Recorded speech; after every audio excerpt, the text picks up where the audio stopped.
The spring sun spilled over Charleston's red brick streets, painting the old oaks with a golden glow. King Street hummed with the quiet rhythm of a southern morning, vendors arranging flowers, cafe owners wiping down tables, and the faint clink of coffee cups echoing from open windows. This was Charleston, a city of charm and scars, where history whispered in every corner, and where Eleanor Harris, a 54-year-old black woman, carried herself with a grace that needed no explanation. Eleanor was no stranger to these streets. Born and raised in Charleston, she'd spent 35 years as an elementary school teacher, her voice a steady beacon for children navigating a world that often judged them too soon. Her salt and pepper curls framed a face that held both warmth and resolve, her dark eyes sharp enough to see through pretense but soft enough to comfort a crying third grader. She'd retired 2 years ago, not out of exhaustion, but to pour her energy into community work, organizing book drives, mentoring teens, and sitting on the board of a local youth center. To Eleanor, teaching wasn't a job, it was a calling, a way to plant seeds of dignity in a soil too often trampled by bias. Her hands, still nimble from years of grading papers, now clutched a cream-colored package tied with a navy ribbon.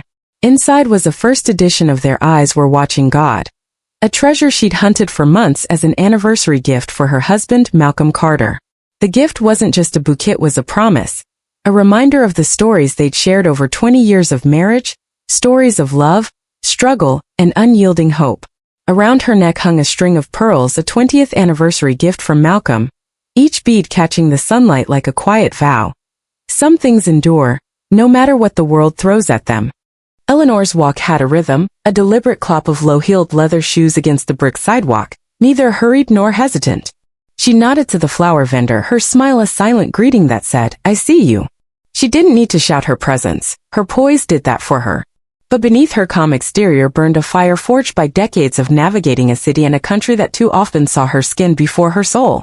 She'd learned early to carry herself like the ground belonged to her, a lesson from her mother, who'd marched in the 1960s and taught her daughter to never apologize for existing. As a teenager, Eleanor had once been followed by a store clerk who assumed she'd steal, her heart pounding as she clutched a dollar bill for a soda. That memory, sharp as a blade, had shaped her. She'd vowed never to let shame define her.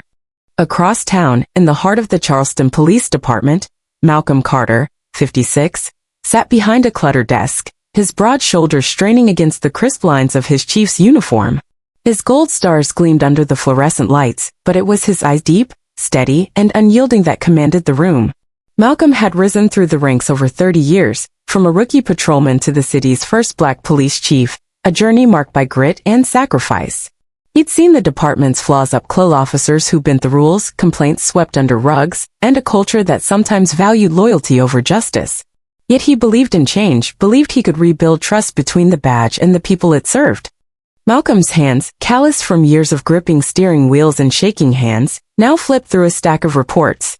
He was a man of few words, but when he spoke, his voice carried the weight of someone who'd earned every inch of his authority.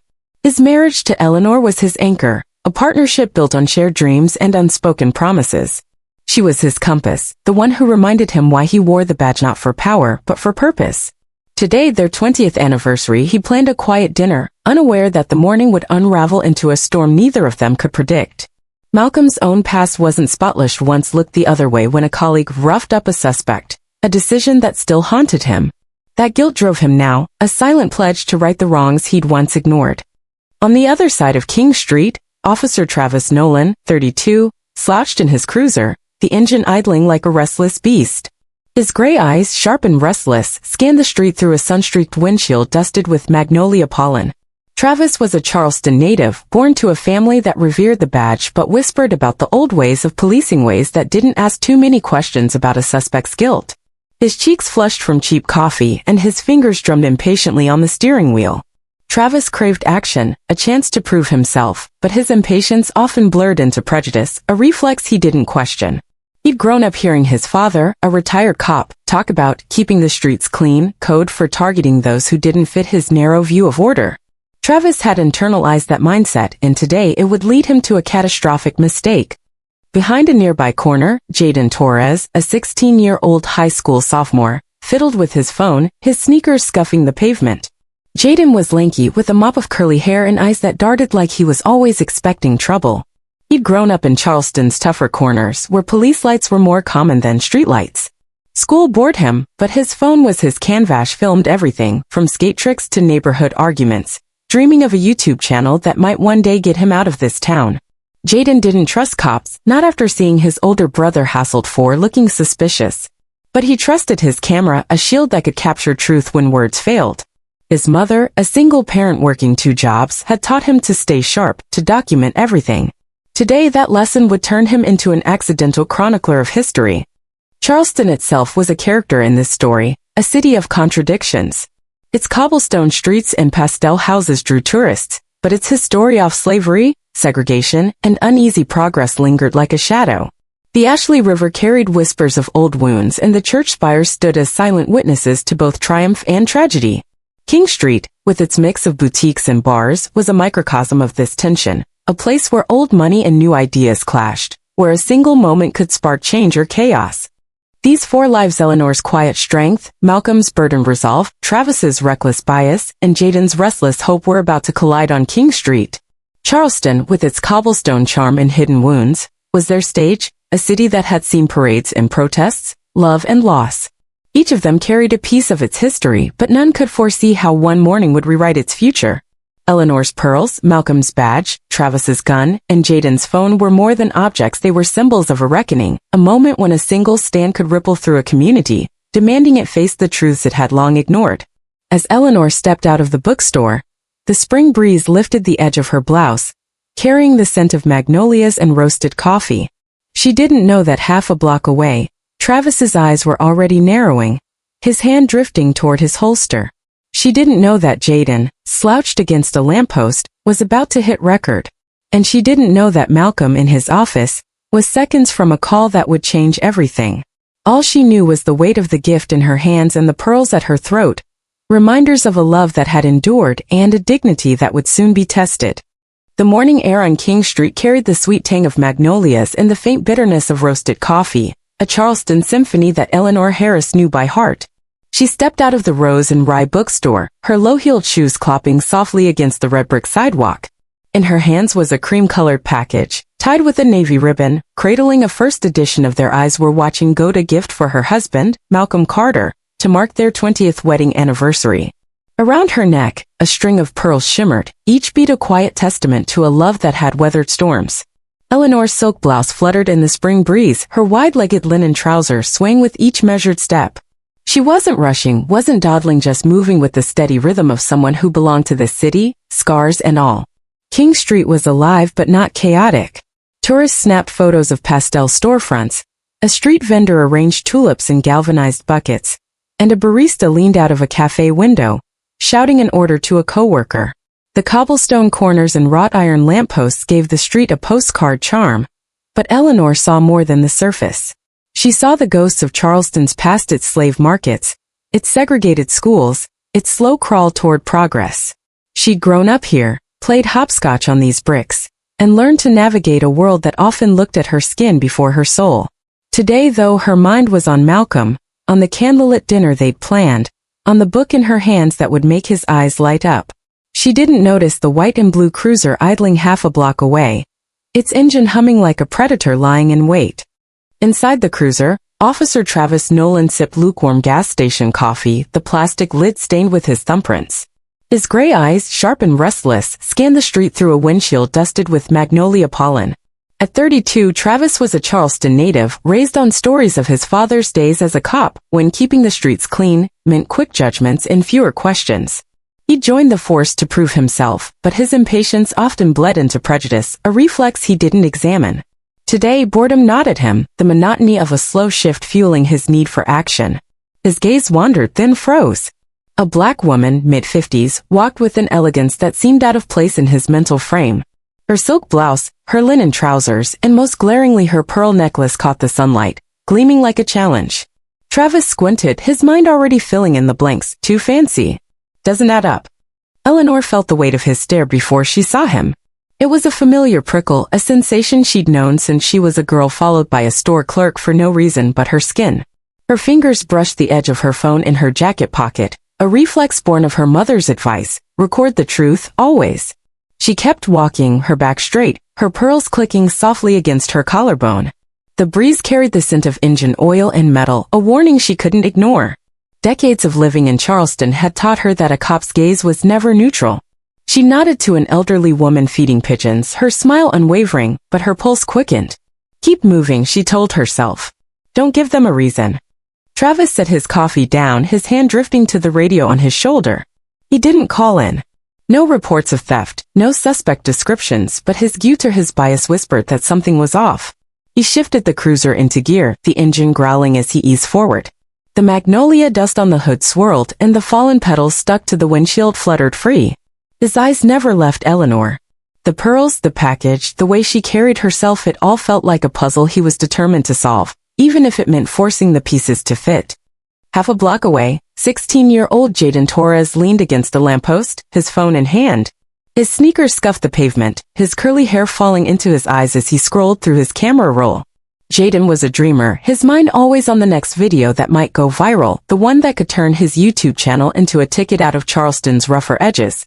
He'd grown up watching cops hassle his brother, his cousins, his friends, and he'd learned to keep his camera ready. Today he was killing time before school, filming snippets of King Street's morning bustling, a skateboarder dodging tourists, a dog chasing its tail. He didn't know that his lens was about to capture something far bigger. Eleanor turned onto Broad Street, the sunlight slicing through oak branches, casting her shadow long and sharp across the cobblestones. The cruiser's engine grew louder behind her, a low rumble that set her nerves on edge. She didn't look back. Her mother's words echoed. Walk like the ground belongs to you. But the ground felt unsteady now, trembling with the weight of Travis's gaze. She adjusted the package in her hands, her fingers tightening on the ribbon. The book inside was more than a gift, it was a symbol of her and Malcolm's shared fight, their belief in stories that could change the world. Travis swung the cruiser to the curb, the tires crunching against the brick. He stepped out, his tactical boots hitting the pavement with a sharp thud. His hand brushed his holster, a reflexive move that screamed authority. The street-slow tourists lowered their cameras, a cafe owner froze mid-wipe, and Jaden's head snapped up, his phone already recording. Travis crossed the street, his eyes locked on Eleanor. Ma'am. His voice was a bark, rough and abrupt, cutting through the morning's melody like a snapped string. Eleanor stopped, turning slowly. The sun caught the brim of Travis's cap, shadowing his eyes into dark pits. Is there a problem, officer? Her voice was soft but firm, steel wrapped in silk, the tone of someone who'd faced storms and come out standing. Travis's gaze flicked to the package, then to her pearls. He inhaled sharply, his jaw tightening. Nice jewelry. Mind showing me a receipt? The words dropped like stones, heavy with accusation. An unreal silence blanketed the street, broken only by the faint rustle of leaves and the click of Jaden's phone zooming in. Eleanor's pulse thudded in her neck, but her face remained calm. This is personal property, she said, her voice steady. On what grounds do you intend to inspect it? Travis smirked, a flicker of arrogance crossing his face. We got a report of jewelry theft this morning. Description matches. The lie was flimsy, but he leaned into it, his hand inching closer to his holster. Across the street, Jaden's phone trembled in his hands, the viewer count on his live stream jumping from 10 to 100. Two delivery workers paused by their handcart, exchanging tense glances. A teenage girl with pink hair raised her phone, switching to video mode. The air thickened, tension coiling like a spring. Eleanor lifted the package slightly, her eyes never leaving Travis. If you read the report, you'd know your suspect wasn't carrying a first edition of Zora Neale Hurston. And I doubt any thief would stroll so leisurely down King Street. Her words were a quiet blade, slicing through Travis's bravado. His smirk faltered, but his ego pushed back. ID, ma'am. Now. Just procedure. The word procedure landed like a slap, and Eleanor's voice dropped, loud enough for Jaden's mic to catch. Procedure or prejudice? A murmur rippled through the growing crowd, tourists, shopkeepers, a construction worker in a hard hat. Jaden whispered to his stream. Yo, this cop's tripping. The viewer count surged to 500. Travis blinked, his discomfort flickering as he noticed the phones pointed at him. His hand hovered near his gun, an old training mantra echoing in his mind. Control the situation. But the situation was slipping, the crowd's eyes pinning him like spotlights. Then chaos erupted. Travis, frustrated, lunged forward and grabbed Eleanor's handbag, yanking it with enough force to tear the strap. The cream-colored package slipped from her hands, hitting the pavement with a dull thud. The ribbon loosened, revealing the book's worn cover. Eleanor gasped, her composure cracking for a split second as she bent to retrieve it. "That's my husband's," she said, her voice sharp with indignation. Travis stepped closer, his boots inches from the book. "Stay back," he shouted, his hand now on his gun's grip. The crowd gasped, phones rising higher. Jaden's stream hit 1,000 viewers, angry emojis flooding the screen. A woman in the crowd yelled, "Leave her alone!" But before anyone could move, a new sound shattered the moment, a deafening honk followed by the screech of tires. A delivery truck, reversing to unload at a nearby cafe, lurched toward the curb, its rear bumper missing Eleanor by inches. She stumbled back, clutching the book to her chest, her pearls glinting wildly in the sun. The driver leaned out, shouting, "Sorry, ma'am." But the damage was done. The crowd erupted, voices overlapping in a chaotic chorus, some cursing the truck, others yelling at Travis. Travis froze, his hand still on his gun, the truck's honk ringing in his ears. The near miss had rattled him, his authority unraveling under the weight of the crowd stares and the blinking red lights of a dozen phones. Eleanor straightened, her breath uneven but her eyes blazing. "You call this procedure?" she said, her voice cutting through the noise. "Threatening a woman over a necklace you assume I can't own?" The crowd roared, a construction worker shouting, "She's right." Jaden's stream surged to 5,000 viewers, the chat exploding. "This is messed up. That cop's done." Travis's face reddened, his fingers tightening on his holster. He opened his mouth to bark another command, but the crowd's energy shifted, a wave of defiance rising. A street musician began strumming a protest song, the notes weaving into the chaos. Eleanor stood firm, the book in her hands a shield, her pearls a crown. She didn't know that Jaden's video was already spreading beyond Charleston, that thousands were watching, that this moment was no longer just hers. It belonged to the city, to the country, to anyone who'd ever been judged for existing. But the storm wasn't over. As Travis took a step toward Eleanor, his radio crackled, a dispatcher's voice cutting through. "Unit 412 report status." He fumbled for the mic, his voice shaky. "Possible suspect Broad and King. Request backup." The crowd booed, a teenager shouting. "Suspect for what?" "Walking." Eleanor's eyes narrowed, her voice low but resonant. "You have no cause, officer. And you know it." The words landed like a gavel, and for a moment Travis looked like a man drowning in his own mistake. Then another sound, a low, deep rumble like thunder on a clear day. A black SUV rounded the corner, its headlights sweeping over the crowd, catching Eleanor's pearls in a flash of light. The vehicle screeched to a stop, and the door flung open. Malcolm Carter stepped out, his police chief's uniform gleaming, his gaze a blade aimed straight at Travis. The crowd fell silent, phone still recording, Jaden's stream hitting 10,000 viewers. Travis's hand dropped from his gun, his face draining of color. Eleanor met Malcolm's eyes, a silent message passing between them. "This isn't over, but I'm still standing." Mo rong noi dung de dat 3.0002. Ghi chu, noi dung tren hien dat kuang 1.8002. Kim tra bang song siu dem 2.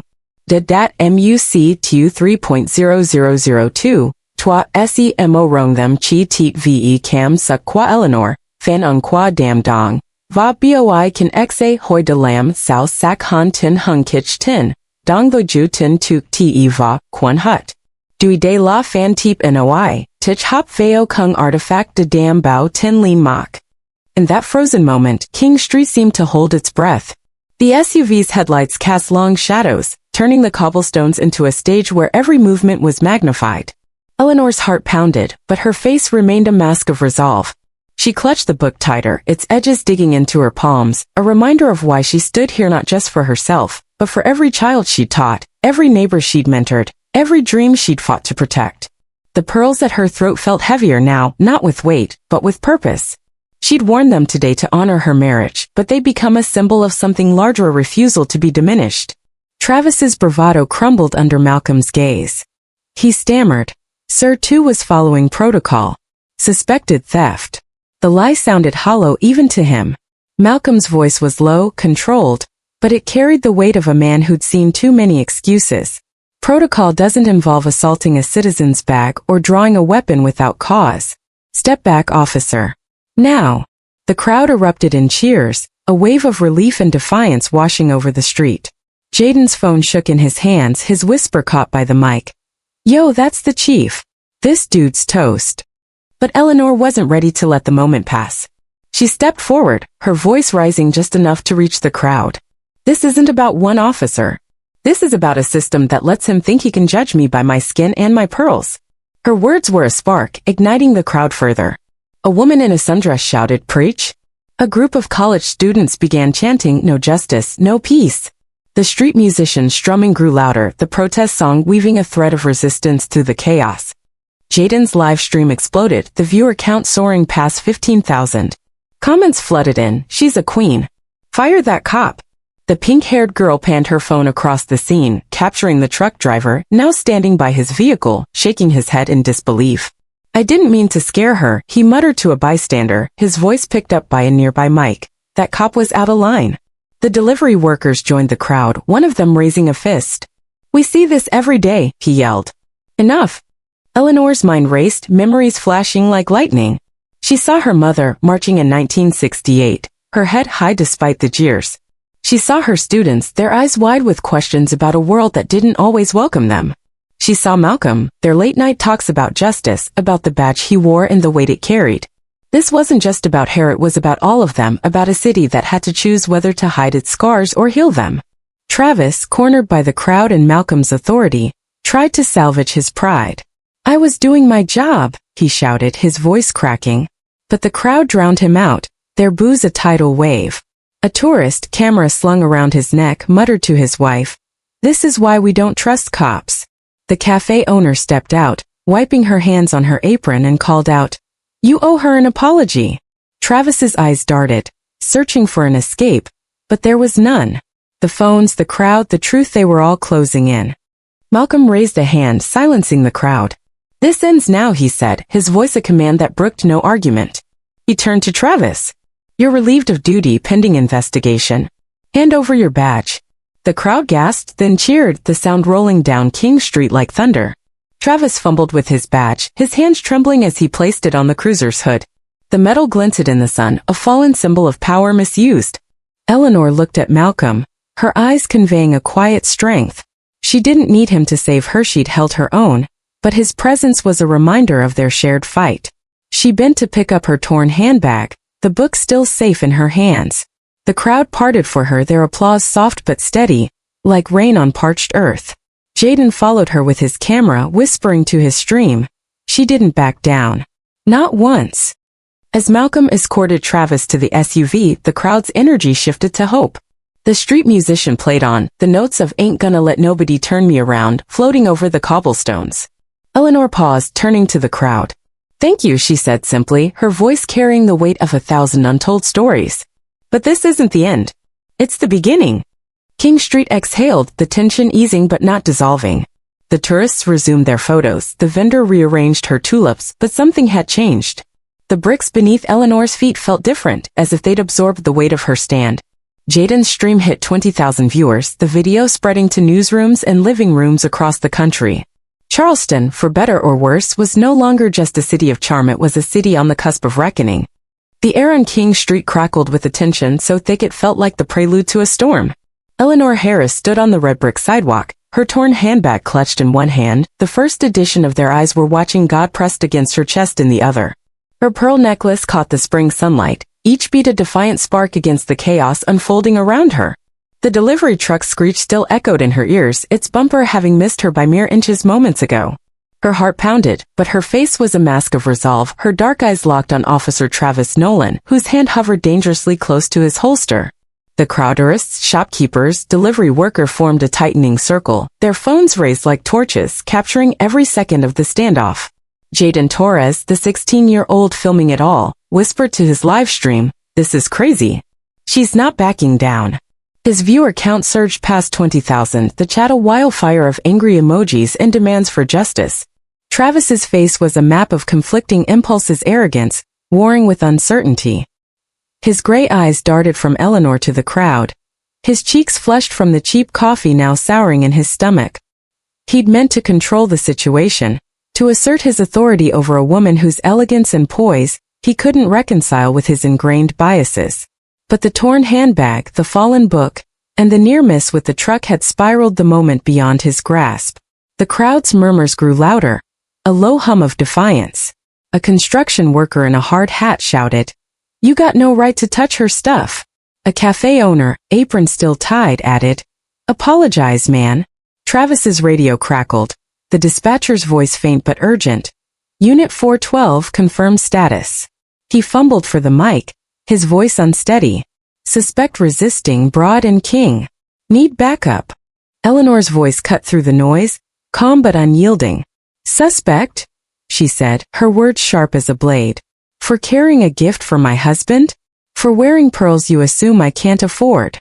The crowd roared, a wave of agreement crashing over the street. A teenage girl with pink hair, filming from the edge of the crowd, gasped, "She's calling him out." Jaden's stream hit 25,000 viewers. Comments flooding in, "Queen. Fire that cop." Eleanor's pearls clicked softly as she shifted her stance, her gaze never wavering. She wasn't just defending herself, she was dismantling the lie Travis had built, exposing the prejudice that fueled his actions. Her mother's words echoed in her mind. "When they try to make you small, stand taller." And so she did, her low-heeled shoes rooted to the bricks, her silk blouse fluttering like a flag of resistance. Travis's hand tightened on his gun's grip, his knuckles white. "I said ID now," he barked, his voice cracking under the pressure. The crowd surged forward, their phones glinting in the sun, an invisible wall of witnesses. Jaden zoomed in, his hands trembling but his resolve firm. "He's about to lose it," he muttered to his stream. The construction worker stepped closer, fists clenched. "You touch her, you're done." The air was electric, the street a powder keg waiting for a spark. Eleanor raised a hand, her gesture calm but commanding. "Everyone please," she said, her voice steady. "Let's not give him an excuse."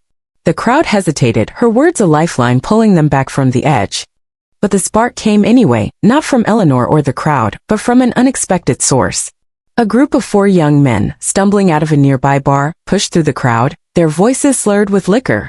They wore backward baseball caps and reeked of cheap beer, their laughter jagged and reckless. "Yo, what's this? Cop hassling a lady," one of them jeered, his words thick. "Hey, officer, you lost or something?" The crowd parted, unsure whether to cheer or brace for trouble. Travis spun toward them, his face a mask of fury. "Back off," he shouted, his hand now fully on his gun, the safety clicking off with a sound that pierced the morning air. The crowd gasped, phones wobbling as people instinctively stepped back. Eleanor's breath caught, but she didn't move. She saw the fear in Travis's eyes, the panic of a man who'd lost control and was grasping for power in the only way he knew. The drunkest of the group, a lanky guy with a patchy beard, staggered closer, pointing at Travis. "You gonna shoot her for some pearls? Man, you're a joke." The others laughed, their mockery a match struck in a room full of gasoline. Travis's face twisted, his voice a snarl. "I said back off, or you're all under arrest." He took a step toward the group, his gun half-drawn, the barrel glinting in the sunlight. Jaden's stream exploded, the viewer count hitting 30,000. "He's pulling his gun," he whispered, his voice shaking. The chat erupted, "This is insane. Somebody stop him." The pink-haired girl screamed, "Don't do it." The construction worker moved to shield Eleanor, his hard hat casting a shadow over her. Eleanor's heart raced, but her voice remained steady. "Officer, you're making a choice right now," she said, loud enough for every phone to catch. "Put the gun down. You don't need it." Her words were a lifeline, but Travis was too far gone, his ego drowning out reason. The crowd's chants grew louder, "No justice, no peace," their voices a drumbeat against the cobblestones. The barista from the cafe ran out, her phone streaming to Instagram, her voice trembling. "This is Charleston, 2025, and this is still happening." The street musician, who'd been strumming quietly, switched to a fiercer tune, the chords of "This Little Light of Mine," weaving defiance into the chaos. Eleanor stood at the center, her pearls a beacon, her torn handbag a testament to the injustice she refused to accept. She didn't know that her words, her stand, were already rippling beyond King Street, reaching screens in Atlanta, Chicago, New York. Then a new chaos erupted. The drunk group, emboldened by the crowd's energy, pushed closer to Travis, one of them tossing an empty beer can that clattered at his feet. "You ain't tough," the lanky one taunted, his friends cheering. Travis snapped, his gun now fully drawn, pointed not at Eleanor but at the group. The crowd screamed, phones shaking, Jaden's stream hitting 50,000 viewers. "He's gonna shoot," a woman cried, clutching her child. Eleanor stepped forward, her voice a thunderclap. "Stop!" she shouted, her hand raised, her eyes burning into Travis. "You don't get to turn this street into a battlefield." Her words froze the moment, a command that reached even the drunkards, who stumbled back, their laughter dying. Travis's gun wavered, his breath ragged, sweat beading on his forehead. The crowd held its breath, the street so silent you could hear the rustle of magnolia leaves. Jaden's phone caught it all, the gun, the pearls, the fear in Travis's eyes, the fire in Eleanor's. The chat was a storm. "She's saving lives right now. Hero." But the standoff wasn't over. Travis's radio crackled again, the dispatcher's voice sharper. "Unit 412, stand down. Chief's en route." Before Travis could respond, a low, deep rumble cut through the silence like thunder rolling over a clear sky. A black SUV barreled around the corner, its tires screeching on the asphalt, headlights sweeping over the crowd like a spotlight. The vehicle skidded to a stop at the curb, brakes shrieking, the door flinging open with a force that silenced every voice. Malcolm Carter, Charleston's police chief, stepped out, his midnight blue uniform crisp, his gold stars glinting like blades. His broad shoulders filled the space, his gaze a laser locked on Travis. The crowd parted, phones swiveling to capture him, Jaden's stream surging to 75,000 viewers. Malcolm's eyes flicked to Eleanor, a fleeting moment of relief passing between that she was safe, but the battle wasn't won. He turned to Travis, his voice low but resonant, each word a hammer strike. "Officer Nolan, lower your weapon. Now!" Travis's gun trembled, his face draining of color. He stammered, "Sir," Ish was resisting. Malcolm cut him off, his voice colder. "You drew a weapon on my wife. There's no report, no cause, no excuse.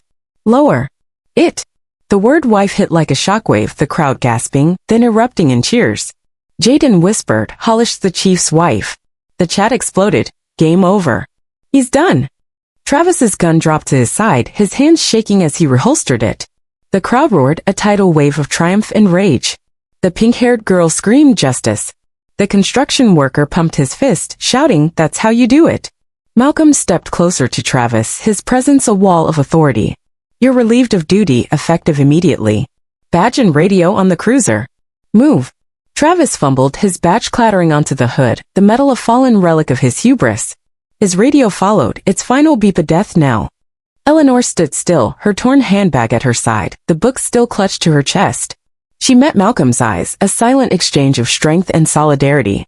She hadn't needed him to save her, she'd held her ground, but his arrival was a turning point, a crack in the system that had let Travis act with impunity. The crowd's applause washed over her, soft at first, then thunderous, like rain on a drought-stricken land. Jaden panned his phone, catching Eleanor's face, calm, resolute, unbreakable. "She's a legend," he whispered to his stream, now at 100,000 viewers.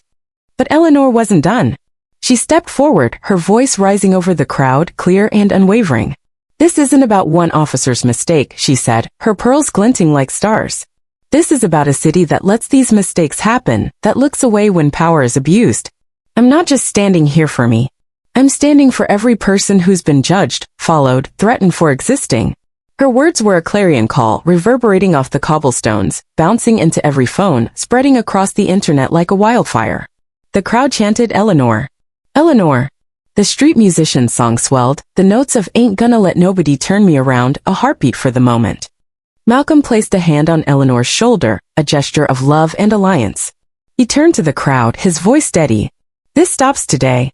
Every officer, every action will be held accountable. That's my promise." The crowd cheered, phones flashing, Jaden's stream hitting 150,000 viewers. The barista's Instagram live surged, her caption reading, "Charleston's waking up." The drunk group, now sober in the face of Malcolm's authority, slunk away, their bravado gone. The truck driver, still shaken, approached Eleanor, his voice low. "Ma'am, I'm so sorry. I didn't know," she nodded, her smile gentle but firm. "You didn't start this. But you saw it. That's enough." King Street exhaled, the tension easing but not vanishing. The tourists resumed their photos, the vendor rearranged her tulips, but the street felt different, as if the bricks had absorbed the weight of Eleanor's stand. Jaden's video was already on news feeds, shared by activists, reporters, strangers moved by a woman who refused to bow. Eleanor picked up her torn handbag, the book safe in her hands, and looked at Malcolm. "We're not done," she said softly, her eyes burning with purpose. He nodded, his jaw tight.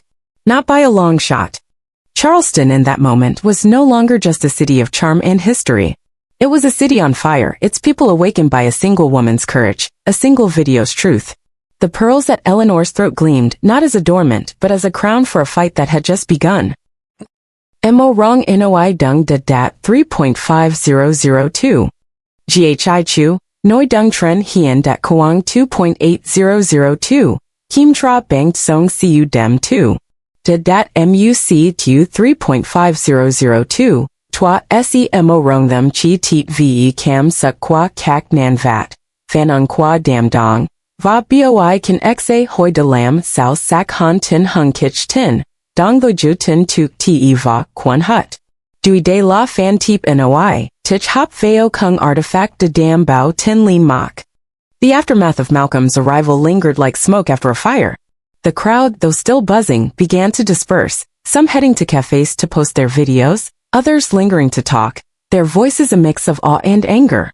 Eleanor stood by the SUV, her torn handbag now slung over her shoulder, the book tucked safely under her arm. Her pearls caught the light, a quiet reminder of the storm she'd weathered. She felt the weight of every eye on her, not just the crowds, but the thousands watching Jaden's stream, now at 200,000 viewers. Her mind raced, replaying the moment Travis's gun had gleamed, the drunkard's taunts, the truck's screech. She'd stood firm, but the cost was etched in her trembling hands and the ache in her chest. Malcolm spoke quietly to a pair of arriving officers, his voice a low growl as he instructed them to secure Travis's cruiser. His broad shoulders were tense, his eyes flickering with the fury he kept tightly leashed. He'd seen the video on his phone minutes before arriving, Jaden's shaky footage showing Eleanor's defiance, Travis's aggression. As chief, he'd faced countless crises, but this was personal. His wife, his partner, threatened by a system he'd sworn to reform. He glanced at Eleanor, his jaw softening. "You okay?" he asked, his voice barely audible.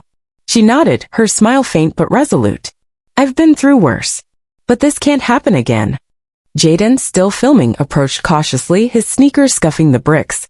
"Mrs. Harris, that was wow," he said, his voice cracking with adolescence and admiration. "You're like a superhero." Eleanor laughed softly, the sound a release of tension. "No cape here, kid. Just a woman who's tired of being silent." Jaden grinned, his phone still recording, the chat flooding with hearts and fire emojis. "They're calling you the Pearl Queen," he said, showing her the screen. Eleanor shook her head, her pearls clicking. "I don't need a title.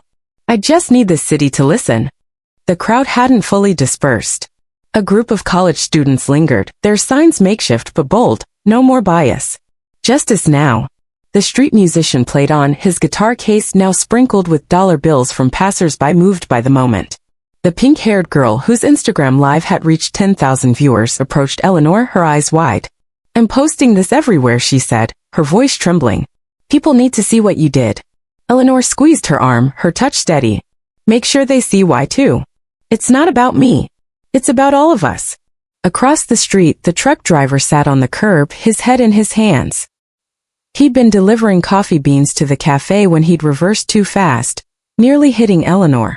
The guilt gnawed at him, his weathered face pale. A bystander, a middle-aged woman in a sundress, sat beside him, her voice gentle. "You didn't mean it. That cop's the problem." The driver nodded, but his eyes kept drifting to Eleanor, as if seeking forgiveness. She caught his gaze and offered a small nod, a gesture that said, "You're not the enemy here." The news was spreading faster than the morning breeze. Jaden's video had been picked up by local stations, then national ones, the headline flashing on screens. "Charleston cop draws gun on chief's wife over pearls." Activists on Twitter shared it with hashtags, "Justice for Eleanor," and "Police Bias." In living rooms and offices, people watched, their reactions a mix of outrage and inspiration. A teacher in Atlanta paused her class to show the video, telling her students, "This is what courage looks like." A retiree in Chicago emailed it to his daughter, writing, "This is why we still fight." Back on King Street, the arriving officers secured Travis's badge and radio, their faces grim. They avoided eye contact with Malcolm, their chief, whose presence was both a comfort and a warning. Travis stood by the cruiser, his shoulders slumped, his arrogance replaced by a hollow fear. He'd thought he was untouchable, a cop in a city that often looked the other way. But Eleanor's stand, Jaden's camera, and Malcolm's authority had stripped that illusion bare. He glanced at Eleanor, his eyes flickering with something regret, defiance, or both before an officer led him to a patrol car. Eleanor watched him go, her expression unreadable. She didn't hate Travis. She pitied him, a man trapped by his own biases, a cog in a machine that had failed too many. But pity didn't mean forgiveness, not yet. She turned to Malcolm, her voice low. This is bigger than him. You know that. He nodded, his eyes dark with resolve. I know. And we're going to fix it starting today. The crowd, sensing the moment's weight, began to clap again, the sound rolling like a heartbeat through the street. Jaden lowered his phone, his battery at 20% but his adrenaline still surging. He'd never seen anything like this, a woman facing down a gun, a crowd rising, a chief stepping in like a hero from a movie. He uploaded the video to YouTube, titling it "The Pearl Queen Stands Tall," unaware that it would hit 1 million views by nightfall.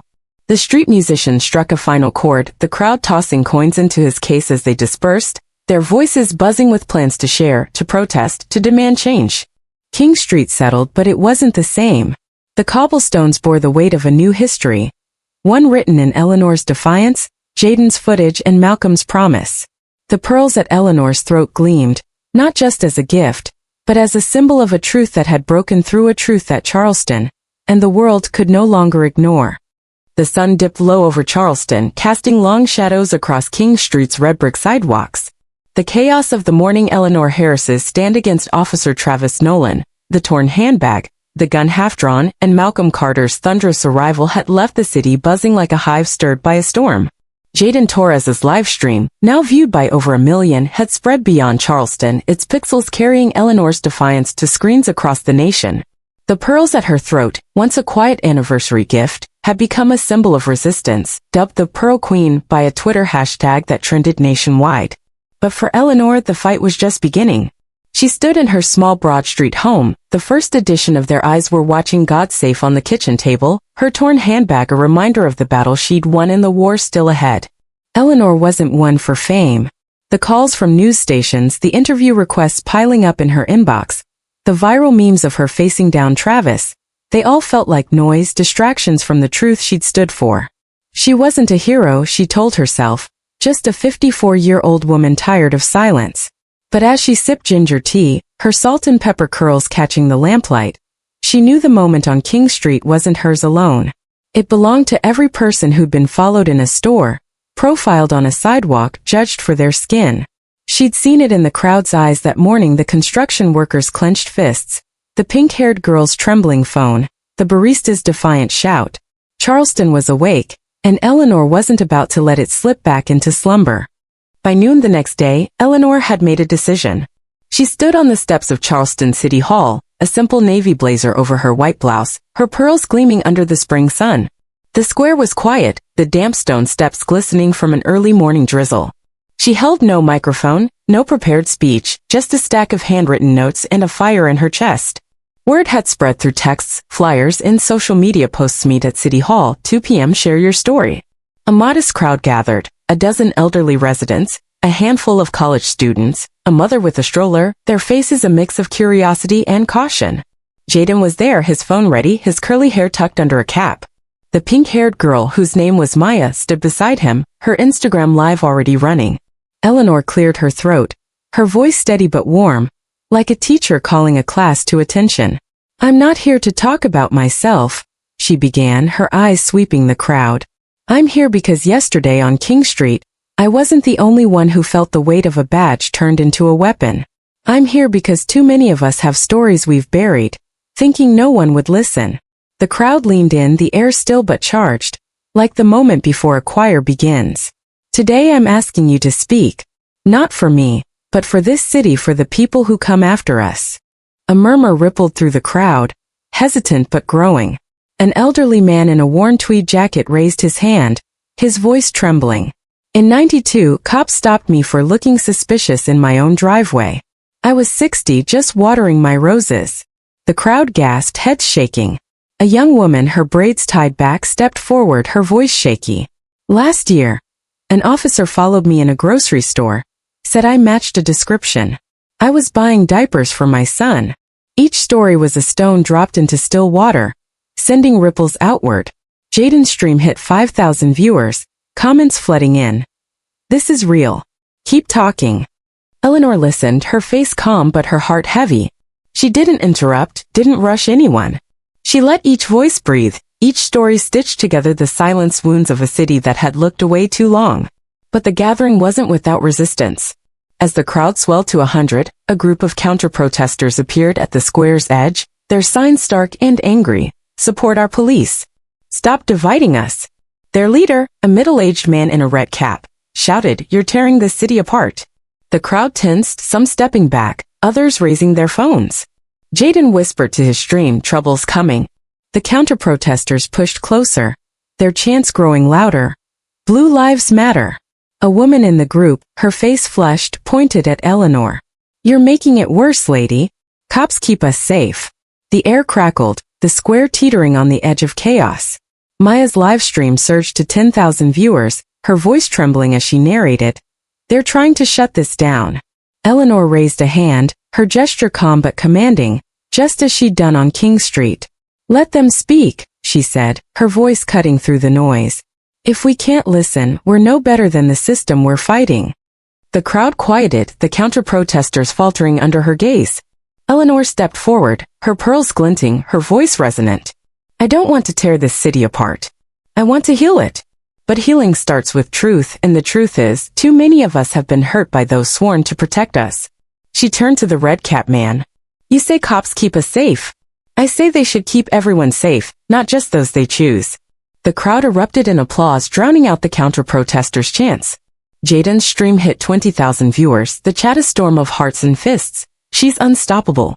The counter-protesters lingered, their signs sagging, but the moment belonged to Eleanor. She unfolded her notes, her voice rising like a preacher's call. "We need change, not promises. First, an independent civilian oversight board, no more internal investigations hiding the truth. Second, full transparency of officer disciplinary records, so every citizen knows who's patrolling their streets. Third, protection for whistleblowers in the police force, so good officers aren't punished for speaking out." Each demand landed like a hammer, the crowd cheering, their makeshift signs. "Justice now. Dignity is not a crime," rising high. Then a new voice broke through, one that silenced even the counter-protesters. A young police officer, no older than 25, stepped forward from the crowd's edge, his uniform crisp but his hands trembling. His name tag read Officer Daniel Ruiz. The crowd froze, phones swiveling to capture him. Jaden zoomed in, whispering, "Yo, what's he doing?" Ruiz cleared his throat, his voice cracking but firm. "I've been a cop for 2 years, he said, his eyes locked on Eleanor. "Last month I saw a colleague rough up a kid for no reason. I reported it, and my sergeant told me to keep quiet or lose my job." The crowd gasped, the counter-protesters falling silent. Ruiz's voice grew stronger. "Mrs. Harris, you're right. We need to speak out. I'm done staying silent." The square erupted, applause rolling like thunder. Eleanor's eyes glistened, but she didn't cry. She nodded, a gesture of respect that said, "You're one of us now." Ruiz's face flushed, a mix of fear and relief as colleagues in the crowd stared, some with approval, others with unease. Jaden's stream surged to 50,000 viewers, the chat exploding. "He's a hero too. Protect him." Maya ran to Ruiz, thrusting her phone forward. "Say it again," she urged, her voice trembling with excitement. Ruiz repeated, "I'm done staying silent," and the crowd roared, their voices a chorus of hope. The counter-protesters, outnumbered and outvoiced, began to drift away, their signs trailing on the ground. Eleanor seized the moment, her voice a beacon. "This is what change looks like," she said, gesturing to Ruiz, to the crowd, to the phones capturing it all. "One voice becomes 10, 10 become 1,000. Charleston, we're not asking for justice, we're demanding it." The crowd chanted, "Demand it! Demand it!" Their voices echoing off City Hall's stone facade. The elderly man in the tweed jacket raised his fist, his roses long forgotten. The young mother with the stroller clapped, her toddler mimicking her. Maya's live stream hit 15,000 viewers, her caption reading, "This is our city now." Eleanor's demands weren't just words, they were a blueprint. That evening, she met with a small group of volunteers in a community center, their folding chairs creaking under the weight of their resolve. Jaden was there, filming, his battery at 10% but his energy boundless. Maya sketched flyers, her art skills turning Eleanor's words into bold designs. The elderly man, whose name was Mr. Thompson, offered to print them at his nephew's shop.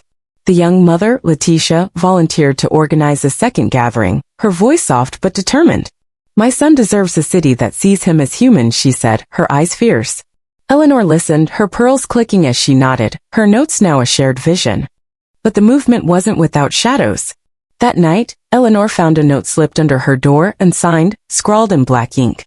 Stop stirring trouble, or you'll regret it. Her heart sank, but she didn't flinch.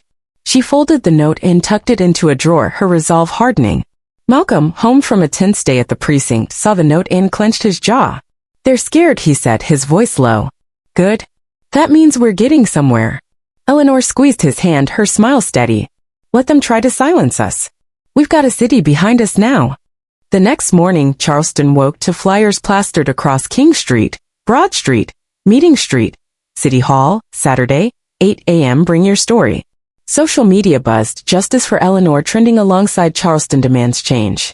Jaden's YouTube channel gained 10,000 subscribers, his video now at 2 million views. Maya's flyers went viral, shared by activists in Atlanta, Chicago, Los Angeles.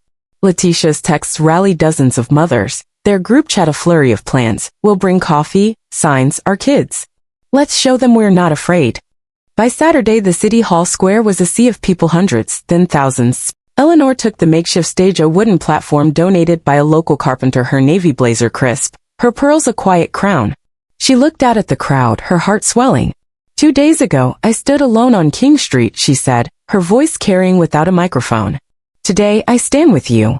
Your stories, your courage, your truth, that's the power to change the city. The crowd roared, their applause a wave crashing against centuries of silence. Jaden filmed, his stream hitting 100,000 viewers. Maya's live feed surged, her caption bold, this is history. Then a new voice joined the chorus. A teenage boy no older than 15 stepped forward, his hoodie oversized, his voice shaking. My name's Marcus, he said, clutching a crumpled paper. Last summer, a cop stopped me for riding my bike. Said I looked dangerous. I was just going to the park. His voice broke, but he kept going, the crowd leaning in, their phones capturing every word. I didn't tell anyone 'cause I thought it was my fault. But Mrs. Harris, you showed me it's not. The crowd erupted, tears streaking down Letitia's face. Mr. Thompson's fist raised high. Eleanor stepped down, hugging Marcus, her pearls brushing his shoulder. You're enough, she whispered, her voice a vow. The movement grew, its roots sinking deep into Charleston soil. Community centers opened workshops on civil rights, led by volunteers inspired by Eleanor. High schools added lessons on documenting misconduct, inspired by Jaden's video. Churches held forums, their pews filled with people like Letitia, ready to speak. Officer Ruiz met with other young cops, forming a quiet alliance to push for reform from within. The counter-protesters returned, smaller but louder, their signs now reading, "Don't destroy our city." But they were drowned out by the crowd's chants, by the band's drums, by the truth no longer willing to hide. Eleanor stood at the center, her demands a beacon. Oversight, transparency, protection. She wasn't alone anymore. Charleston had risen. Its people no longer silent witnesses but active builders of a new future. The pearls at her throat gleamed, not as a symbol of one woman's fight, but of a city's Awakeninga city that would never go back to sleep. The Charleston Police Department's headquarters sat like a fortress on Lockwood Boulevard, its gray brick walls absorbing the late afternoon sun. Inside, the air was heavy with the scent of stale coffee and the low hum of fluorescent lights. But the real weight came from something unspoken, a fracture splitting the department from within. Malcolm Carter, the city's first black police chief, stood at the head of a long conference table, his broad shoulders squared, his gold stars glinting against his midnight blue uniform. His deep-set eyes scanned the room, meeting the gazes of a dozen captains, their faces a mix of unease, defiance, and guarded hope. The events on King Street, Eleanor Harris's stand, Officer Travis Nolan's disgrace, and the viral video that had shaken Charleston, had ignited a fire that now burned within these walls. Malcolm's voice, low and deliberate, cut through the silence. We're at a crossroads, he said, his hands planted firmly on the table. What happened on King Street wasn't just one officer's failure. It was a failure of the system we've all upheld. We can either face that truth or let it destroy us. The captains shifted in their seats, their badges gleaming like shields they weren't sure would hold. The room was a pressure cooker, every word a spark that could ignite or defuse the tension. Outside, the city buzzed with Eleanor's movement flyers on lampposts, hashtags trending, crowds gathering at City Hall. But here, the fight was quieter, more treacherous, a battle for the soul of the department. Captain Harper, a grizzled veteran with a crew cut and a permanent scowl, spoke first, his voice rough. "Chief, I get the public's angry, but you're talking about tearing open old wounds. You start digging up every complaint, every disciplinary file, and you'll lose the trust of every officer in this room." His words hung heavy, a warning wrapped in loyalty to the old ways. Several captains nodded subtly, their arms crossed, their eyes averted. Malcolm's jaw tightened, but his voice remained steady. Trust built on lies isn't trust, Harper. It's complicity. The public doesn't trust us because we've hidden too much for too long. The room split, a silent fault line forming. Captain Martinez, head of public affairs, leaned forward, her dark eyes sharp. "Sir, with respect, if we don't act now, we'll lose more than trust, we'll lose legitimacy. King Street wasn't an anomaly. It's a symptom. I've seen complaints buried, officers protected because it was easier. That's not justice." Her words struck like a bell, resonating with a few younger captains who sat straighter, their faces flickering with agreement. Harper scoffed, but his confidence wavered, the room's energy shifting under Malcolm's gaze. Malcolm swept his eyes across the table, his voice dropping to a gravelly edge. "Every one of you swore an oath not to protect your own, but to protect the truth. If that oath means anything, you'll stand with me. If it doesn't, you're in the wrong room." The silence was deafening, broken only by the faint tick of a wall clock. No one spoke, but their postures told the story. Some leaned toward Malcolm, others toward Harper, and a few stared at the table, caught in the crossfire. Malcolm knew this wasn't just a meeting, it was a reckoning, and the department's future hung in the balance. That night, the fracture deepened. Malcolm returned to his office, the city's skyline a blur of lights through the window. His desk was cluttered with reports, but a single sheet of paper stood out, taped to his computer screen. The words, scrawled in black marker, hit like a punch. "Back off, Carter, or you and your wife will pay." No signature, no fingerprints, just a threat as cold as the fluorescent glare above. Malcolm's heart thudded, not from fear for himself, but for Eleanor, whose pearls and courage had made her a target. He grabbed his phone, dialing internal affairs. "Trace every IP, every access log from the past 24 hours, he ordered, his voice tight. "I want the source of this note, and I want it yesterday." The officer on the line hesitated. "Chief, if this is internal, you're stirring a hornet's nest." Malcolm's response was steel. "I've been stung before. Find it." He hung up, wiping sweat from his brow, the weight of betrayal settling in. He texted Eleanor. "Got a threat. Stay sharp." Her reply was instant. "They're scared. Keep pushing." Her words were a lifeline, a reminder of why he fought not for a title, but for a city that deserved better. The next morning, the department's break room was a ghost town, the usual chatter replaced by a chilling silence.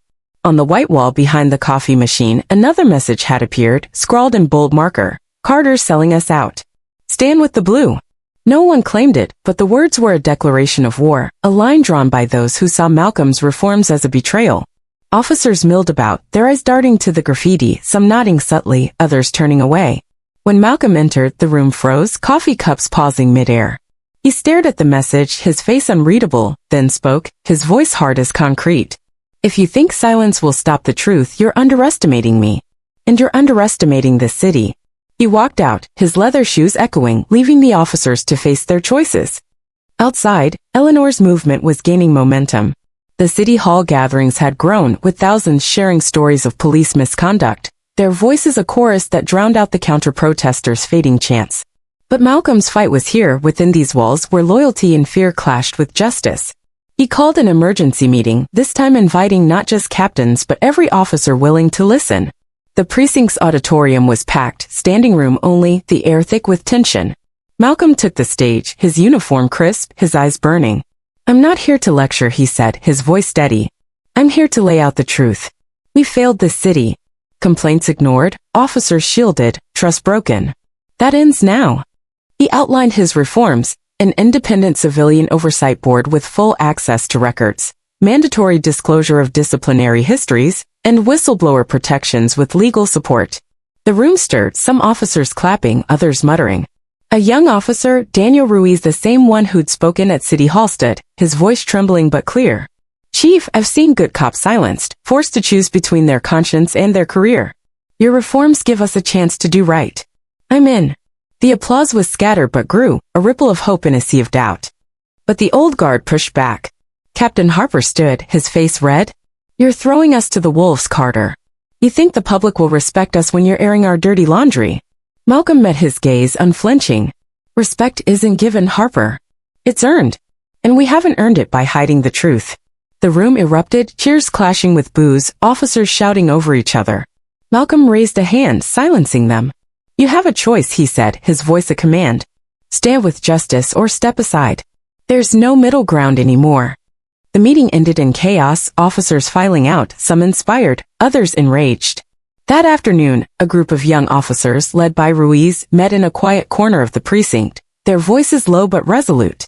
They called themselves the Internal Justice Caucus, a fledgling alliance dedicated to supporting Malcolm's reforms. Ruiz, his badge glinting under the dim lights, spoke softly. I reported misconduct once and got ostracized. Never again. We're the future of this department. The group nodded, their faces a mix of fear and determination, knowing they were risking their careers but driven by the memory of Eleanor's stand. Meanwhile, the threats escalated. Malcolm found another note, this time slipped into his car. Your wife's pearls won't save her. His blood ran cold, but he didn't tell Eleanor not yet. Instead, he tightened security around their home, his jaw set with a fury he hadn't felt since his rookie days. Internal Affairs traced the first note to a department IP, but the sender was clever, using a shared terminal to cover their tracks. Malcolm knew the enemy was close, hiding behind badges, whispering in break rooms, plotting to protect the old ways. The city felt the department's turmoil. News of the graffiti and threats leaked, fueling Eleanor's rallies. At the next City Hall gathering, she held up a photo of the break room message, her voice ringing out. They're trying to scare us, to silence us. But fear only works if we let it. The crowd roared, their signs transparency now. Protect whistleblowers, a forest of defiance. Jaden's live stream hit 200,000 viewers, Maya's flyers now plastered across the state. Officer Ruiz, off duty, stood in the crowd, his presence a quiet signal to other cops. You can choose change. But not everyone did. A handful of veteran officers filed for early retirement, their resignation letter citing loss of morale. Harper led a whisper campaign, rallying loyalists to resist Malcolm's reforms. In the precinct's hallways, conversations stopped when Malcolm passed, eyes darting away. Yet cracks of hope appeared.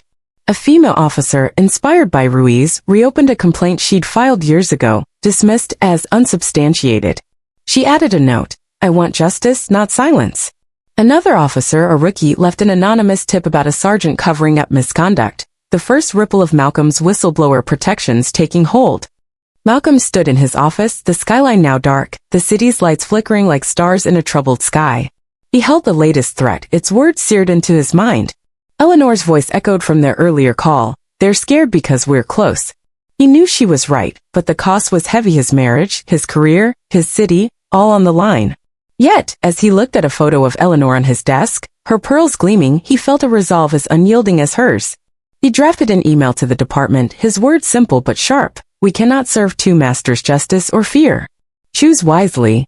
The next day, a small but significant shift occurred. In the break room, someone had erased the graffiti, replacing it with a new message in blue marker. Justice starts with us. No one claimed it, but it was a spark, a sign that Malcolm's fight wasn't alone. Ruiz's caucus grew, their meetings now drawing a dozen officers, their voices a quiet rebellion against the old guard. Outside, Eleanor's movement swelled, her demands oversight, transparency, protection echoing in every rally, every flyer, every heart. Charleston's police department was no longer a monolith. It was a battleground where fear and loyalty clashed with truth and courage. Malcolm stood at the center, his badge heavier than ever, but his purpose clear. The threats, the graffiti, the resignations, they were the death throes of a system fighting to survive. But Malcolm, like Eleanor, knew one truth. The future belonged to those who dared to stand, to speak, to change. The Charleston District Courthouse loomed over Meeting Street, its limestone facade weathered by decades of storms and secrets. Inside Courtroom 3, the air was thick with anticipation. The wooden benches packed with citizens, reporters, and law students scribbling furiously in notebooks. The room's high ceilings and polished oak paneling gave it a solemn grandeur. But today it felt like a crucible, ready to forge or shatter the city's fragile hope. Eleanor Harris sat in the front row, reserved for witnesses, her navy blazer crisp, her pearl necklace a quiet beacon against her white blouse. Her face was calm, her dark eyes steady, but her hands clasped tightly in her lap betrayed the weight of the moment. This was no ordinary trial, it was a reckoning, not just for Officer Travis Nolan, but for a system that had allowed his actions to fester unchecked. The trial of Travis Nolan had gripped Charleston for weeks. Jayden Torres's viral video, now viewed over 5 million times, had turned the confrontation on King Street into a national flashpoint. Eleanor stand her torn handbag, her unyielding defiance, the gun Travis had nearly drawn had become a symbol of resistance, her pearls trending as Pearl Queen across social media. Malcolm Carter, the police chief and Eleanor's husband, stood at the back of the courtroom, his broad shoulders tense, his civilian suit a deliberate choice to signal he was here as a husband, not a commander. The city watched, its breath held, as the gavel struck, signaling the trial's start. The federal prosecutor, a sharp-eyed woman named Anita Coleman, rose without flourish, her voice clear and commanding. Ladies and gentlemen of the jury, today we are not merely trying one officer's actions. We are trying a paterna presumption of guilt based on skin color, a misuse of power that has eroded trust in the city for too long. She gestured to a large screen where Jayden's footage began to play. The room fell silent, every eye locked on the shaky images, Eleanor clutching her book, Travis yanking her handbag, the delivery truck screech, the gun glinting in his hand. The crowd's chants, "No justice, no peace," echoed through the speakers, a haunting reminder of that spring morning. Eleanor watched, her heart thudding, the memory as vivid as the sunlight on her pearls. Coleman paused the video, her gaze sweeping the jury, 8 men and 4 women, their faces a mix of solemnity and unease. "This was not a mistake," she said, her voice slicing through the room. Officer Nolan had no report, no evidence, only bias. And this was not his first offense. She opened a folder, revealing 2 prior complaints against Travis for excessive force against black citizens, both dismissed internally. These files were buried, but today they see the light. This is a pattern, and it ends here. The jury leaned forward, their pens scratching, the weight of her words settling like dust after a quake. Travis sat at the defendant's table, his ill-fitting gray suit hanging off his slumped frame. Gone was the arrogance of that morning on King Street. His gray eyes darted nervously, his hands fidgeting with a pen. His badge, once a source of pride, was now a convicted memory, stripped away after Malcolm's order. His attorney, a slick-haired man named Gregory Vance, rose, his voice smooth but edged with desperation. "My client acted under pressure in a chaotic situation. He believed he was protecting the public." Mrs. Harris's actions, her refusal to comply, her provocation of the crowd escalated the encounter. The courtroom stirred, murmurs rippling through the benches. Eleanor's jaw tightened, but she didn't flinch, her pearls clicking softly as she straightened. Vance's attempt to shift blame ignited a fire.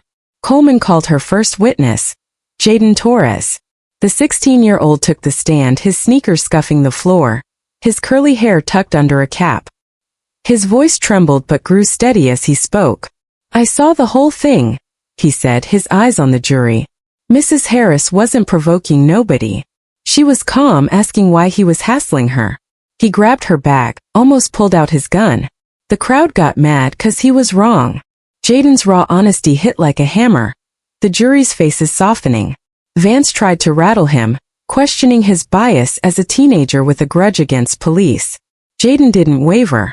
"I don't trust cops who act like him," he said, pointing at Travis. "I trust my camera, and it don't lie." The courtroom erupted in applause, quickly silenced by the judge's gavel. Next was Maya, the pink-haired college student whose Instagram Live had captured the chaos.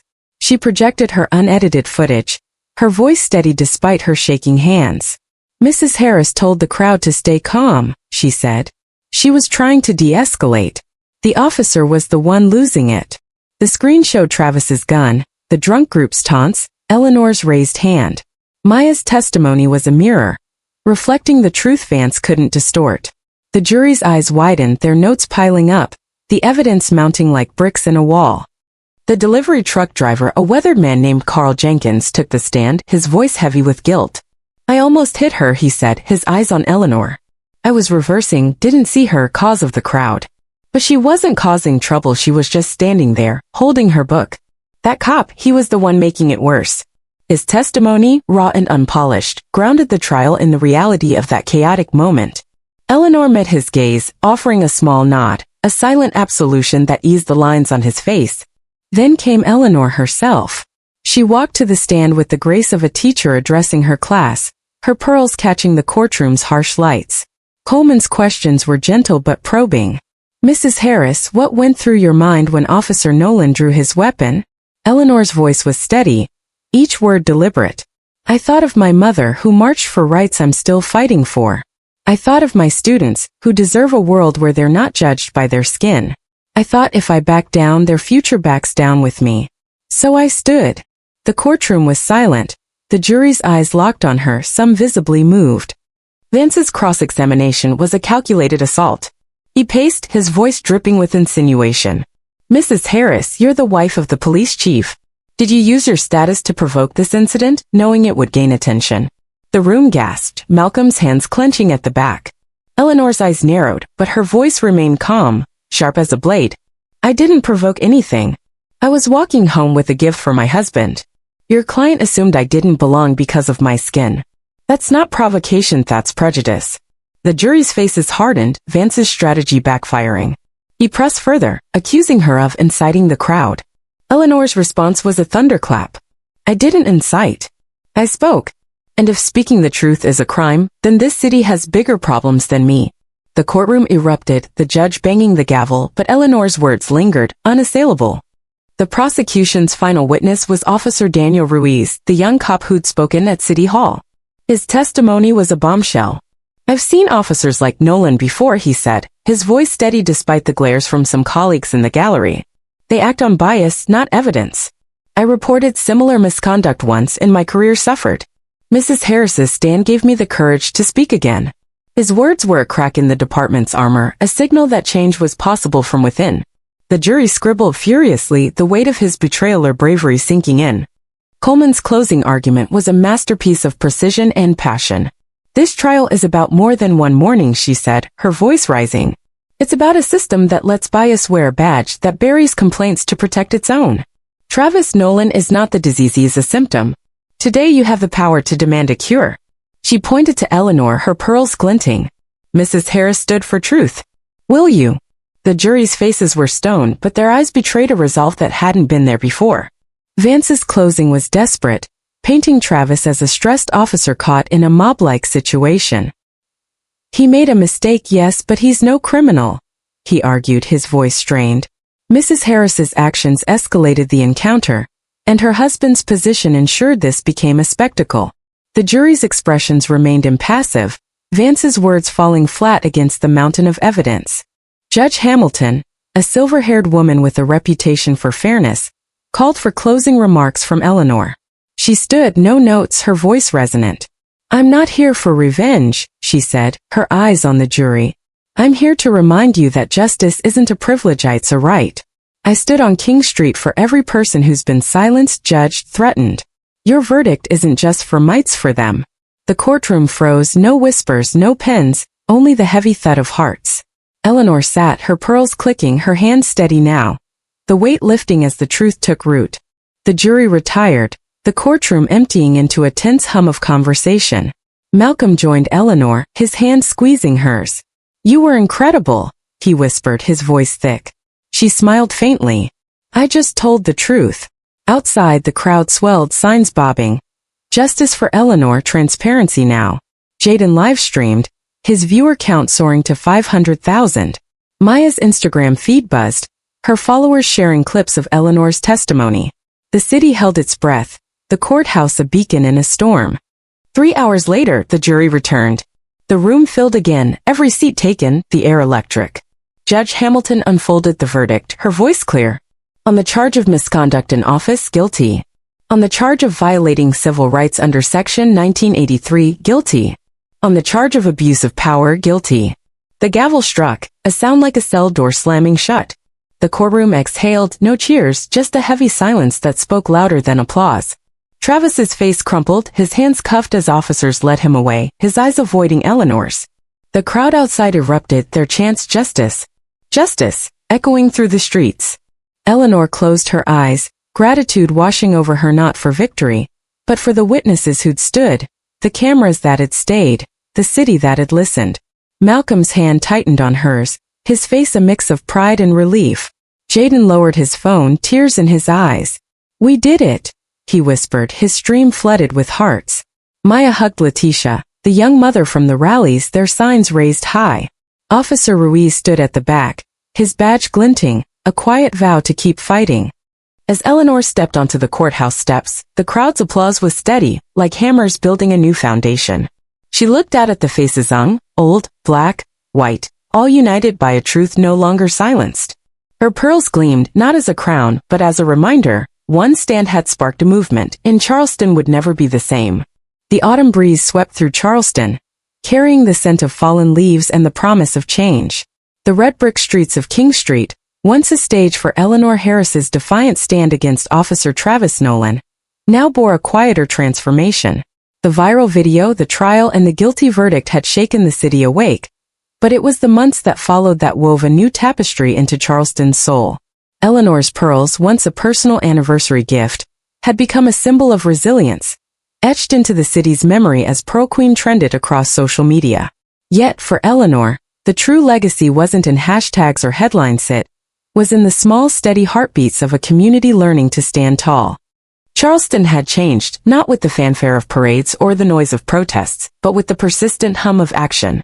At the Rutledge Community Center, a modest brick building known for yoga classes and summer fairs, Monday evenings now pulsed with purpose. Eleanor had launched a program called Stand Strong, a free training class for girls aged 14 to 22, designed to teach them how to face injustice with courage and clarity. The room was simple wooden chairs in a circle, a paperboard with handwritten notes, no fancy tech or corporate logos. Eleanor, in a navy sweater and her ever-present pearls, stood at the center, her salt and pepper curls catching the soft glow of a single lamp. "Stand tall," she told the girls, her voice warm but firm, like a teacher guiding a nervous student. "Don't smile to please. Don't lower your eyes to apologize. You exist, and that's enough." The girls, a mix of shy glances and nervous giggles, stepped into the circle one by one. A 15-year-old named Kayla, her braids tied with bright beads, trembled as she stood, her shoulders hunched. Eleanor didn't correct her, she waited, her smile patient. "Try again, Kayla," she said softly. Kayla straightened, her chin lifting, her voice a whisper, "I deserve respect." The room erupted in applause, the other girls cheering, their faces alight with pride. Eleanor nodded, her pearls clicking. "It's okay to shake as long as you speak." The classes grew week by week. Mothers and grandmothers began sitting in the back, their eyes misty as they watched daughters and granddaughters find their voices. Kayla, once too shy to speak in class, now led exercises, teaching younger girls how to maintain eye contact without flinching. Another girl, 17-year-old Amara, shared a story of being followed in a mall for looking suspicious. In her third session, she stood in the circle, facing a volunteer playing a hostile store clerk, and said, "I'm not here to steal. I'm here to shop. Treat me like a customer." Her voice was steady, her eyes fierce, and the room roared. Eleanor's smile a quiet triumph. Eleanor refused grants or sponsorships, insisting that confidence couldn't be branded. She printed the curriculum herself, thin booklets with craft paper covers, each page a labor of love. The girls learned not just posture and speech, but how to listen, how to use silence as a weapon, how to demand respect without shouting. "You don't need to out-yell injustice," Eleanor told them. "You need to outlast it." The classes became a beacon, drawing girls from across Charleston, their laughter and courage spilling into the streets, a new rhythm for a city once silenced. Beyond the community center, Charleston's transformation took root in unexpected places. At James Simmons High School, the civics curriculum was overhauled, inspired by Jaden Torres's video and Eleanor's stand. Students no longer memorized dates of old laws, they learned how to document police misconduct, request public records, and assert their rights at polling stations. A 16-year-old named Marcus, who'd spoken at City Hall about being profiled for riding his bike, led a student workshop, his hoodie now a badge of pride.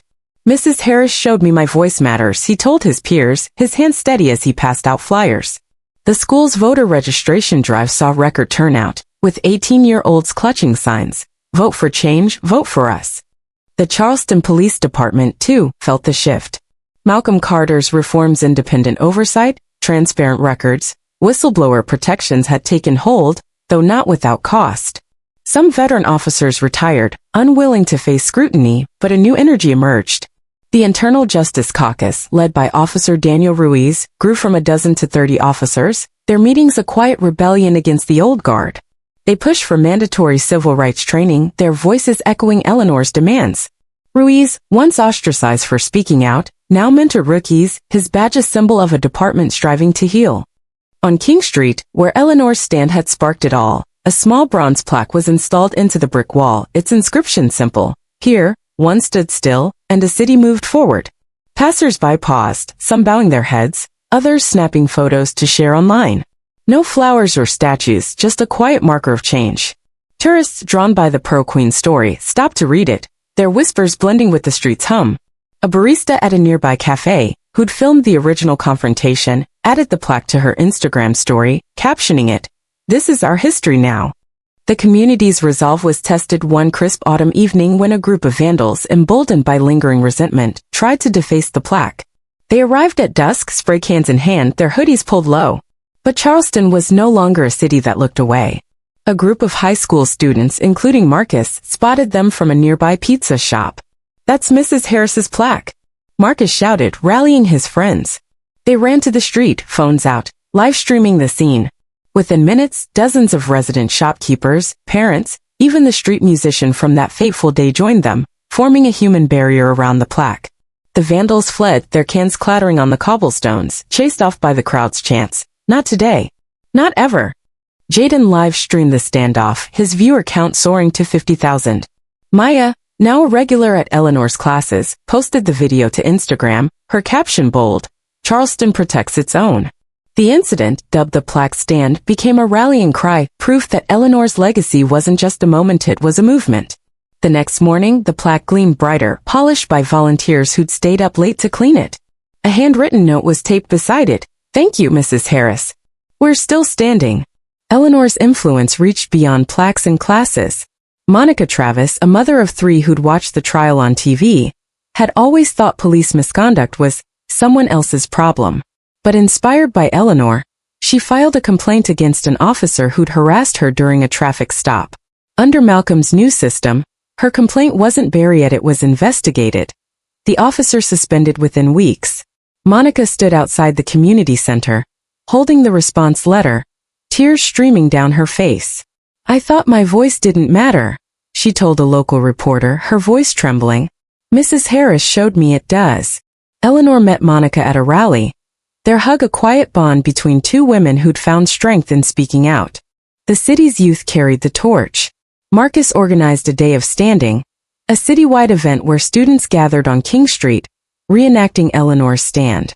Hundreds joined, holding signs "Dignity is not a crime. Stand strong," their voices a chorus that echoed through downtown. Jaden filmed, his YouTube channel now at 100,000 subscribers, his footage weaving together stories of students, parents, and officers like Ruiz. Maya designed posters, her art a vibrant call to action.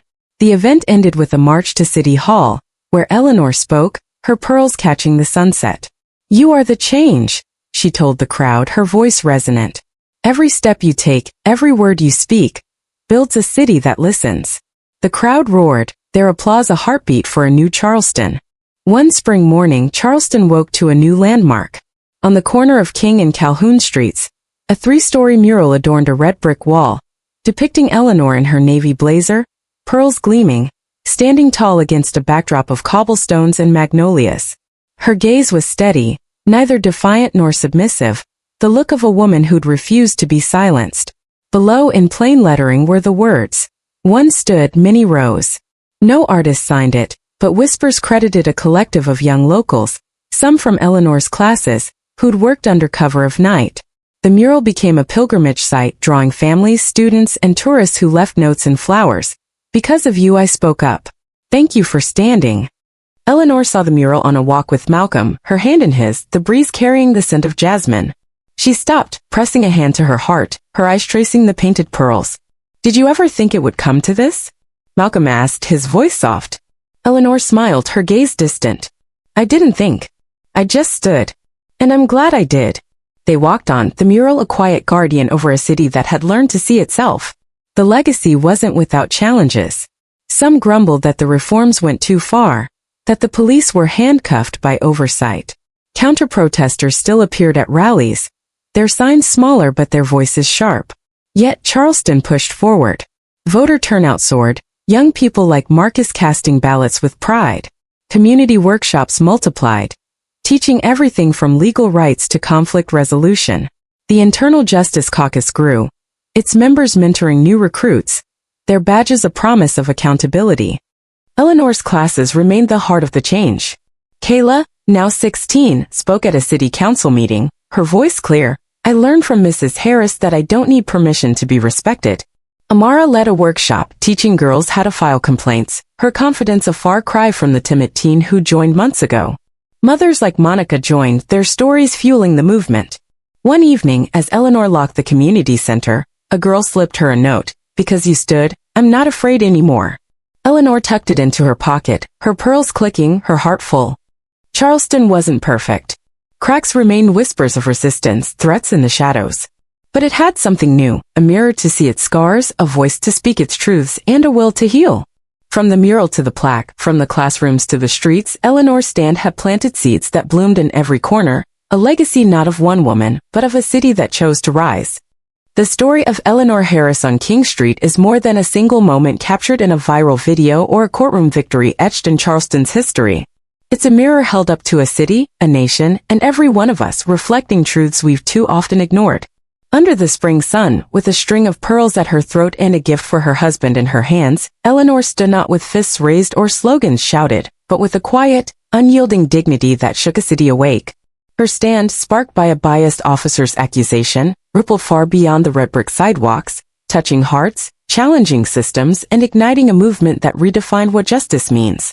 As the mural on King Street declares one stood, Minnie Rose Eleanor's courage became a beacon, but it's the lessons she left behind that light the path forward. At its core, Eleanor's story is a reminder of a truth as simple as it is profound. Prejudice, left unchecked, can ignite injustices far greater than a single confrontation. Officer Travis Nolan's snap judgment that a black woman in pearls couldn't possibly belong wasn't just a personal failing. It was a symptom of a system that too often judges skin before soul. His actions, caught on Jaden Torres's camera, exposed a wound Charleston had long bandaged over. The assumption that some people must prove their worth while others are granted it freely. Eleanor's refusal to bow, to apologize for existing, was a direct challenge to that assumption. A declaration that dignity is not a privilege, it's a birthright. Yet, the story's power lies not in what Eleanor fought against, but in what she fought for. She didn't stand on King Street to shame one officer or to claim a spotlight. She stood for the children she'd taught, for the neighbors she'd mentored, for every person who'd been followed, profiled, or silenced. Her voice, steady despite the gun in Travis's hand, carried the weight of generation, her mother's marches, her students' dreams, her husband Malcolm's vow to reform a broken system. When she spoke at City Hall, rallying thousands to share their stories, she wasn't building a monument to herself. She was laying bricks for a new foundation, one where truth could breathe and justice could stand firm. The lessons of King Street are clear, but they demand action. First, they teach us to pause before we judge. A glance, a stereotype, a reflex born of bias. These are the sparks that fuel injustice. Travis saw Eleanor's pearls and assumed theft, not because of evidence, but because of a narrative he'd never questioned. How often do we make similar assumptions in stores, on streets, in our own hearts? The story urges us to look deeper, to see people, not preconceptions, and to challenge the biases we carry, even when they're uncomfortable to face. Second, Eleanor's journey shows that courage doesn't always roar. It can be as quiet as a woman standing still. Her pearls glinting, her voice steady. She didn't need a megaphone or a stage. She needed only the resolve to say, I am enough. That resolve turned a single moment into a movement, inspiring Jaden to film, Maya to rally, Officer Ruiz to speak, and a city to rise.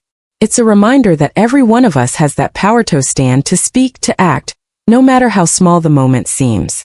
A complaint filed, a story shared, a vote cast. These are the threads that weave change, and Eleanor's story calls us to pick up our own. Finally, the story affirms that justice, though slow and fraught with resistance, finds a way. The threats against Eleanor and Malcolm, the graffiti in the precinct, the counter-protesters' shouts, they were the old guard's desperate gasps, trying to cling to a system that shielded bias. But Charleston proved stronger. The guilty verdict, the reforms, the mural, the stand strong classes, they weren't miracles. They were the result of a community that refused to stay silent. Justice isn't a gift handed down. It's a demand fought for.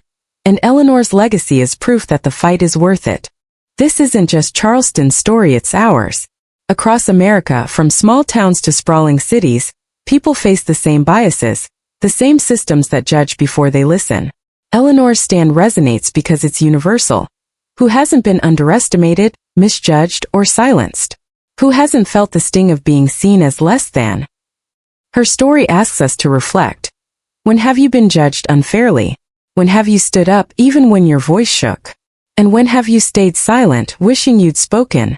These questions aren't just personal theory, a call to action, urging us to share our stories, to amplify others, to build a world where no one needs to prove their worth.